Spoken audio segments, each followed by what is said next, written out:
feeling you might be one of these white people who have trouble calling out regressive policies and positions and opinions when they come from people of color. I get it. It's uncomfortable. There's this legacy of white supremacy that we have to deal with, right? And it's not just you, it's us as well. You have to deal with it because you have internalized white supremacy, probably. We have to deal with it because we have internalized oppression. So this is a really interesting dynamic that's coming up in our spaces. And this, I'm going to be optimistic about this, really. We ought to be glad that we're having these issues because it means that our spaces are becoming more diverse. And that people in these spaces, especially people who come from the privileged communities, are actually dealing with their internalized supremacy attitudes, right? So this is actually a good trend.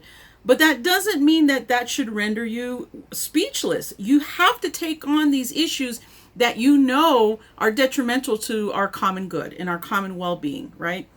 Don't shy away from checking people from oppressed communities when they're demonstrating reactionary politics and ideas like supporting neoliberalism or supporting capitalism for brown people or capitalism for black people. You still have a responsibility to deal with those issues.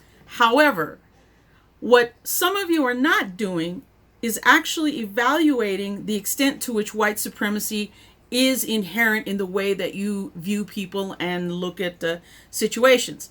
So what I want to do in this video is kind of go through a few points in that regard. And I want to talk a little bit about what internalized oppression could look like. And then I want to maybe give you some strategies for walking back from these difficult situations. So when white supremacy is internalized, what does it look like on the outside? Well, first of all, it's this idea that a person's worldview is the only worldview. Another one is that the standards that they might live by are universal and everyone else comports to those universal standards. Also, an idea that the achievements that the individual has achieved come as a result of their own talent, their own strengths, their own persistence, and they're not in any way impacted by any systems. It's also this need to feel comfortable and to almost feel like you have the right to not be challenged by situations and stories and people that might have different worldview, who might have different experiences, or who might be expressing a problem. And that, you know, if you're honest with yourself, you feel like it's not really your problem. You shouldn't have to deal with it. But there's one aspect in particular that I really want to touch on because it leads into this idea of internalized oppression. And that's this idea under white supremacy that each individual is an individual. That, as I said before, their accomplishments are based on their own talents and strengths and abilities. But also that anything that they do is not impacted by history or that they don't impact everyone else. Whereas if we're really honest about it, when we think about the Black community, we tend to think of them as a monolith. And we do this with the disability community and the gay community. And we tend to lump groups of people that hold those identities. We tend to lump them together because it's easier for us then to digest the issues, right? You know, we encounter issues that one or two people might have, and we tend to ascribe those issues to everyone else in that community. On the flip side, people that have internalized white supremacy see themselves as individuals. This is why there are white people that really object to the current fad of calling certain white women Becky, for example, because they really reject it because they don't feel that they act exactly in those ways. They don't feel that they're oppressive to Black people. And it's kind of a humorous sort of a thing to talk about Becky. But there's a reason why people object to that moniker. And it's because of this privilege of being an individual that's afforded to people who benefit from white supremacy. And so when we move over to talk about internalized oppression, there is one person that I really need to call out. And any of you who are very serious about understanding how to work with people from diverse communities and diverse economic experiences and abilities, etc., need to really break down and read this person. And that person in particular is Frantz Fanon. And so he wrote a lot about the impact of colonization on the minds and the attitudes and the culture of the colonized people of North Africa. There's two works of him in particular that I really, really got to call out to you. One of them is Black Skin, White Masks. That was his first work of art. And the next one is The Wretched of the Earth. Those are two books of his that I think that you really need to spend time reading to help you understand really what oppressed people are up against. And Frantz Fanon said this about internalized depression. It's this situation that causes some people of color to accept their subjugated position as being the natural order of things. And so what they've done is that, and this is in the process of colonization, that their own sense of the validity of their culture, of their language, of their foods, of their habits, of their gender norms, those kinds of things, those no longer matter under colonialism. You know, the truth of the matter is that this work is not done quickly. There is no shortcut to building better relationships with people from oppressed communities in your circle of activism. Many of us have really ridden the wave of privilege for a long time, and it's not something that we're used to talking about or identifying. So it's really incumbent upon those of us that come from privileged communities to really knuckle down and study and understand what we're doing and how we participate in these systems of oppression. And this is not a comfortable thing to deal with, but it has to get done. You know, long story short, our activist spaces have been a little too privileged, a little too white, a little too male, a little too able-bodied and straight, and we're not getting anywhere. The truth of the matter is that we have to diversify who we're working with, and that's going to require us to build more skills. And so those of us that come from these privileged spaces, it's our responsibility to make sure that we understand the gamut of the human experience. And there is going to be no substitute for knuckling down and doing your homework. This doesn't mean that you stop your activism and that you postpone all of your work toward the common good just so that you can bone up on some things. We still have to operate within the world as we see it, and as incomplete as we are, we still have to get to work. And so as we're doing the work of studying and trying to understand better and trying to really be honest with our own internalized supremacy attitudes, I have a few pointers that maybe will help navigate the breach until we get up to a point that we feel comfortable with. And that may never happen. The first thing I have to say is we need to mind our manners when we're people of privilege. You should not ever strive to dominate anyone with your newfound information and to point out to people from oppressed communities how their knowledge is incorrect. We should talk about policies and neoliberalism and capitalism in ways that don't target the individual for having those opinions. And that's important because we need to respect the fact that conformity to a great extent is what keeps people alive when they come from oppressed communities.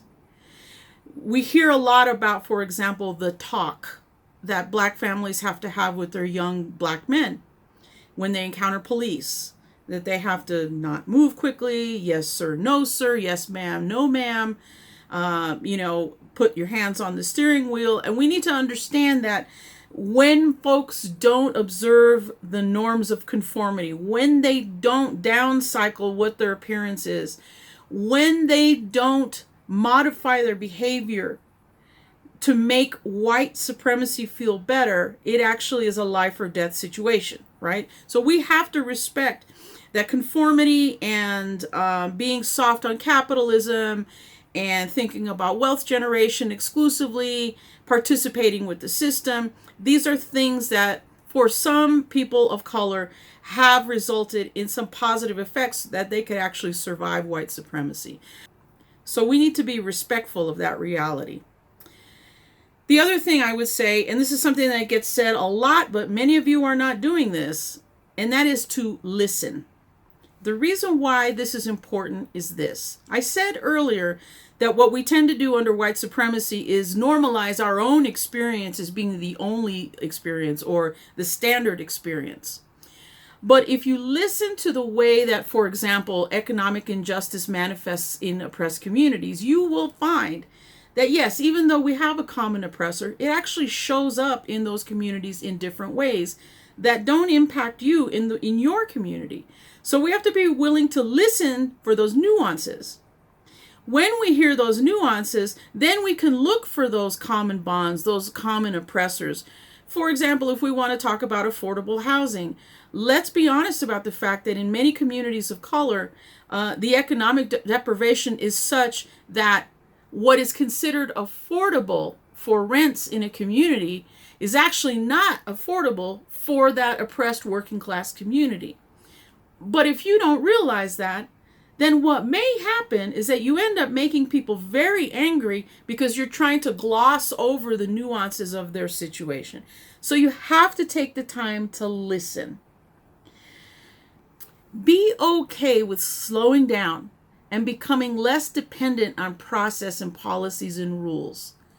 You still want to maintain basic democratic process. You want to have accountability, transparency. You want everyone to have a voice. You want to make sure your votes are recorded. You want to make sure that there's, open feedback loops, that sort of thing.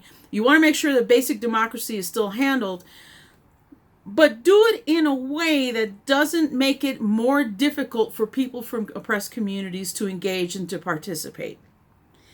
If you have a rule, for example, that everyone has to take a round at being the secretary of the meeting and taking minutes, but you have someone that maybe is less educated than other people, they're probably going to feel bad about doing those minutes. And so when you build relationships with people from oppressed communities and you get to know them a little bit, and you respect their personhood and you respect the challenges that have brought them to this place and the impetus it takes for them to come to where you are, and hopefully that's not the only way that you're depending on things. But when you respect the struggle that it took for them to find solidarity in a group like yours, then you'll understand what their limitations actually are. So you should never have a blanket one-size-fits-all of a way that a person can participate in your group, especially when it comes to people with disabilities. In my Green Party local here in Denver, we used to have meetings every month, but it required you going up a couple flights of stairs, which of course, if you're elderly, if you've been injured, or if you're mobility challenged in some way, that means automatically that you're not going to be able to participate in that meeting. So what we did is that we institute a dues policy in our local, and all of our amassed dues goes to mostly the cost of renting a room in the public library that has great lighting. It has a smart board, it has all this great technology, but what it also has is an elevator. And so it's much easier for people with disabilities and who have been injured and who are recovering from illnesses to not spend so much energy trying to get to the meeting. And so if you don't know that nuance about people who want to join, or even if you just don't assume those things, people with disabilities can't be part of your circle. They can't organize with you because you've literally created a barrier for them that they can't overcome. So be okay with slowing down your strictness, your need to have a process and to follow rules. Rules are really good guidelines, right? But you want to make sure that they don't choke off the life and the participation of people that really do need to be there.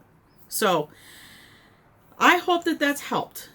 We need to do a lot of work of understanding what our oppression looks like. We need to do a lot of work of understanding internalized oppression and certainly internalized white supremacy. So this is intended just to give you a little bit of food for thought. I will put some resources in the comments. Please take time to read them and to familiarize yourself more. And underneath it all, this is about creating relationships. We need to treat each human being as their own individual human being. And if it's okay for us to be individuals when we're under white supremacy, then it needs to be okay for those people as well. So take the time to be relevant, to build relationships, to understand the nuances. Take the time to understand the benefits and the advantages that you've had with your identity, because it's going to make for stronger organizing in the long run. Thanks a lot.